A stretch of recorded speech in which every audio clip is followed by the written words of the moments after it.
ಚಿನ್ನದ ನಿಧಿಯೇ ಕೊಟ್ಟು ಬೀದಿಗೆ ಬಿದ್ದ ಕುಟುಂಬ. ಗದಗ ಜಿಲ್ಲೆ ಲಕ್ಕುಂಡಿ ಗ್ರಾಮದಲ್ಲಿ ಚಿನ್ನಾಭರಣ ಪತ್ತೆಯಾಗಿತ್ತು. ಆ ಒಂದು ಚಿನ್ನವನ್ನ ಕುಟುಂಬದವರು ಸರ್ಕಾರಕ್ಕೆ ಒಪ್ಪಿಸಿ ಪ್ರಾಮಾಣಿಕತೆಯನ್ನ ಮೆರೆದಿದ್ರು. ಚಿನ್ನದ ನಿಧಿಯೇ ಕೊಟ್ಟು ಬೀದಿಗೆ ಬಿದ್ದ ಕುಟುಂಬ. ಗದಗ ಜಿಲ್ಲೆ ಲಕ್ಕುಂಡಿ ಗ್ರಾಮದಲ್ಲಿ ಚಿನ್ನಾಭರಣ ಪತ್ತೆಯಾಗಿತ್ತು. ಚಿನ್ನವನ್ನ ಕೊಟ್ಟು ಪ್ರಾಮಾಣಿಕತೆಯನ್ನ ಮೆರೆದವರು ಈಗ ಬೀದಿ ಪಾಲಾಗಿದ್ದಾರೆ. 470 ಗ್ರಾಂ ಚಿನ್ನಾಭರಣ ಜಿಲ್ಲಾಡಳಿತಕ್ಕೆ ಕುಟುಂಬ ನೀಡಿತ್ತು. ಚಿನ್ನ ಸಿಕ್ಕ ಜಾಗ ನಿಷೇಧಿತ ಪ್ರದೇಶ ಅಂತ ಘೋಷಣೆ ಮಾಡಲಾಗಿದೆ. ಅರ್ಧಕ್ಕೆ ನಿಂತ ಮನೆ ನಿರ್ಮಾಣ ಕುಟುಂಬ ಗೋಳಾಡ್ತಾ ಇದೆ. ಆಶ್ರಯವಿಲ್ಲದೆ ಬೀದಿಗೆ ಬಿದ್ದ ಚಿನ್ನದಂತ ಕುಟುಂಬ. ಪಾಯ ಅಗಿಯುವಾಗ ಸಿಕ್ಕಿತ್ತು 470 ಗ್ರಾಂ ಚಿನ್ನಾಭರಣ. ಚಿನ್ನ ಕೊಟ್ಟವರಿಗೆ ಸನ್ಮಾನಿಸಿ ಸರ್ಕಾರ ಈಗ ಬಹಳ ಸೈಲೆಂಟ್ ಆಗಿದೆ.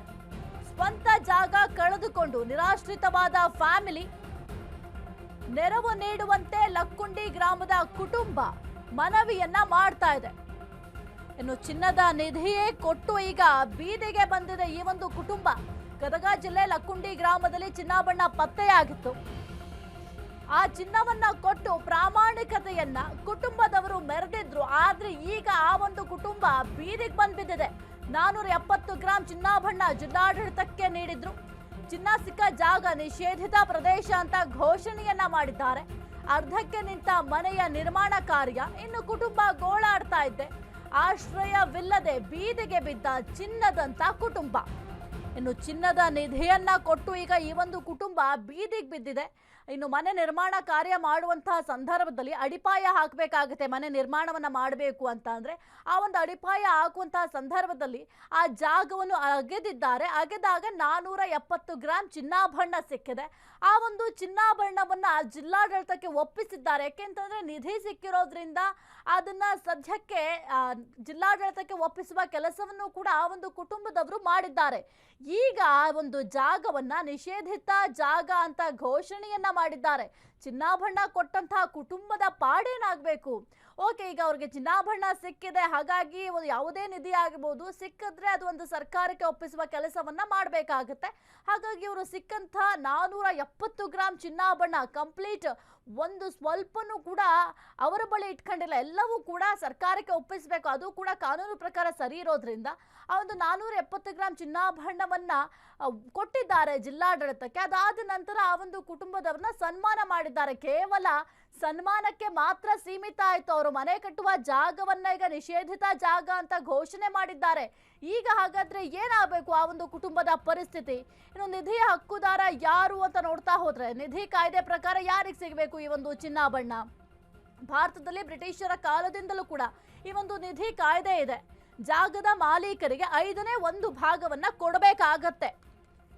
ಇನ್ನು ಪತ್ತೆ ಹಚ್ಚಿದವರಿಗೂ ಕೂಡ ನಿಧಿ ಮೌಲ್ಯದ 1 ಭಾಗವನ್ನ ಕೊಡಬೇಕಾಗತ್ತೆ. ಲಕ್ಕುಂಡಿ ಗ್ರಾಮದಲ್ಲಿ ನಿಧಿ ಪತ್ತೆ ಹಚ್ಚಿದ್ದ ಬಾಲಕ ಪ್ರಜ್ವಲ್. ಇನ್ನು ಸದ್ಯ ಚಿನ್ನಾಭರಣ ಪುರಾತತ್ವ ಇಲಾಖೆ ಕೈ ಸೇರಿದೆ. ಗುಪ್ತ ನಿಧಿ ವಾರಸುದಾರರು ಯಾರು ಅನ್ನೋ ಕುತೂಹಲ ಕೂಡ ಸದ್ಯಕ್ಕೆ ಮೂಡ್ತಾ ಇದೆ. ಇನ್ನು ಲಕ್ಕುಂಡಿ ಗುಪ್ತ ನಿಧಿಯ ವಾರಸುದಾರರು ಯಾರು ಹಾಗಾದ್ರೆ? ಇನ್ನು ನಿಧಿ ಕಾಯ್ದೆ ಪ್ರಕಾರ ಈ ಒಂದು ಚಿನ್ನಾಭರಣ ಯಾರಿಗೆ ಸಿಗಬೇಕು ಅಂತ ನೋಡ್ತಾ ಹೋದ್ರೆ ಭಾರತದಲ್ಲಿ ಬ್ರಿಟಿಷರ ಕಾಲದಿಂದಲೂ ಕೂಡ ಈ ಒಂದು ನಿಧಿ ಕಾಯ್ದೆ ಅನ್ನೋದಿದೆ. ಜಾಗದ ಮಾಲೀಕರಿಗೆ 1/5 ಭಾಗವನ್ನ ಕೊಡಬೇಕಾಗುತ್ತೆ. ಎಲ್ಲೇ ನಿಧಿ ಸಿಕ್ಕಿದ್ರು ಕೂಡ ಆ ಒಂದು ನಿಧಿ ಎಷ್ಟು ಪ್ರಮಾಣದಲ್ಲಿದೆ ಆ ನಿಧಿಯ 1/5 ಭಾಗವನ್ನ ಮಾಲೀಕರಿಗೆ ಕೊಡಬೇಕಾಗುತ್ತೆ. ಅಥವಾ ಏನು ಆ ಒಂದು ನಿಧಿಯನ್ನ ಪತ್ತೆ ಹಚ್ಚಿರ್ತಾರೆ ಅವ್ರಿಗೆ ಕೊಡಬೇಕಾಗುತ್ತೆ. ಈ ಒಂದು ಲಕ್ಕುಂಡಿ ಗ್ರಾಮದಲ್ಲೂ ಕೂಡ ಏನು ನಿಧಿ ಸಿಕ್ಕಿತ್ತು ಆ ಒಂದು ನಿಧಿಯನ್ನ ಕೇವಲ ವಶಪಡಿಸ್ಕೊಂಡಿದ್ದಾರೆಯೇ ಹೊರತು ಅದರಲ್ಲಿ 1/5 ಭಾಗವನ್ನ ಕುಟುಂಬದವರಿಗೆ ಕೊಡೋ ಕೆಲಸವನ್ನು ಕೂಡ ಮಾಡಿಲ್ಲ. ಅಟ್ಲೀಸ್ಟ್ ಅಲ್ಲಿ ಮನೆ ನಿರ್ಮಾಣ ಕಾರ್ಯ ನಡೀತಾ ಇತ್ತು. ಈಗ ನಿಷೇಧಿತ ಪ್ರದೇಶ ಅಂತ ಘೋಷಣೆ ಮಾಡಿದ್ದಾರೆ. ಈಗ ಕುಟುಂಬದವರೆಲ್ಲರೂ ಕೂಡ ಬೀದಿಗೆ ಬಿದ್ದಿದ್ದಾರೆ. ಆದ್ರೂ ಕೂಡ ಯಾರು ಹೋಗಿ ಅವರ ಕುರಿತು ವಿಚಾರಣೆ ಕೂಡ ಮಾಡ್ತಾ ಇಲ್ಲ. ಈಗ ಬೀದಿಗೆ ಬಿದ್ದಿರೋದ್ರಿಂದ ನಾವ್ ಏನ್ ಮಾಡ್ಬೇಕು ಅಂತ ಗೋಳಾಡ್ತಾ ಇದ್ದಾರೆ. ಜಾಗದ ಮಾಲೀಕರಿಗೆ ಒಂದು ನಿಧಿಯನ್ನ ಒಪ್ಪಿಸಿರೋದ್ರಿಂದ 1/5 ಭಾಗವನ್ನ ಕೊಡಬೇಕಾಗತ್ತೆ. ಆ ಒಂದು ಕೊಡೋದಕ್ಕೂ ಕೂಡ ಇನ್ನೂ ಜಿಲ್ಲಾಡಳಿತ ಮನಸ್ಸು ಮಾಡಿಲ್ಲ ಅಂತ ಅನ್ಸುತ್ತೆ. ಇನ್ನು ಲಕ್ಕುಂಡಿ ಗ್ರಾಮದಲ್ಲಿ ನಿಧಿ ಪತ್ತೆ ಹಚ್ಚಿದ್ರಲ್ಲ ಆ ಬಾಲಕ ಪ್ರಜ್ವಲ್ ಏನಿದ್ದಾನೆ ಆತನಿಗೆ ಕೊಡಬೇಕಾಗುತ್ತೆ. ಸದ್ಯ ಚಿನ್ನಾಭರಣ ಪುರಾತತ್ವ ಇಲಾಖೆಯ ವಶದಲ್ಲಿದೆ. ಚಿನ್ನಾಭರಣ ಏನೋ ವಶಪಡಿಸ್ಕೊಂಡಿದ್ದಾರೆ, ಆದ್ರೆ ಕುಟುಂಬದವರ ಗತಿ ಏನಾಗಬೇಕು?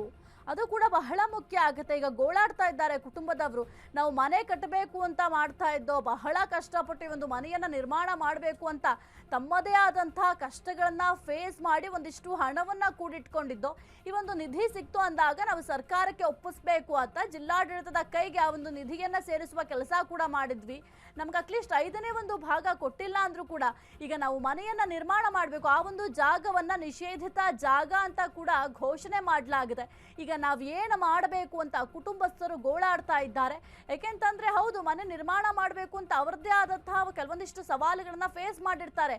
ಆ ಒಂದು ಮನೆ ನಿರ್ಮಾಣ ಮಾಡ್ಲಿಕ್ಕೆ ಅವಕಾಶ ಮಾಡಿಕೊಟ್ಟಿಲ್ಲ ಅಂತ ಅಂದ್ರೆ ಏನು ಮಾಡಬೇಕಾಗತ್ತೆ? ಇನ್ನು ಮುಖ್ಯವಾಗಿ ಈ ಒಂದು ನಿಧಿ ಕಾಯ್ದೆಯ ಪ್ರಕಾರ ಈ ಒಂದು ಚಿನ್ನಾಭರಣ ಯಾರಿಗೆ ಸಿಗಬೇಕಾಗತ್ತೆ ಅಂತ ಅಂದ್ರೆ ಆ ನಿಧಿಯನ್ನ ಹುಡುಕೊಟ್ಟಿರ್ತಾರಲ್ಲ ಆ ವ್ಯಕ್ತಿಗೆ 5ನೇ ಒಂದು ಭಾಗವನ್ನ ಕೊಡಬೇಕಾಗತ್ತೆ, ಅಥವಾ ಆ ಒಂದು ನಿಧಿಯ ಮಾಲೀಕರು ಅಂತ ಯಾರಿರ್ತಾರೆ ಮಾಲೀಕರಿಗೆ 5ನೇ ಒಂದು ಭಾಗವನ್ನ ಕೊಡಬೇಕಾಗತ್ತೆ.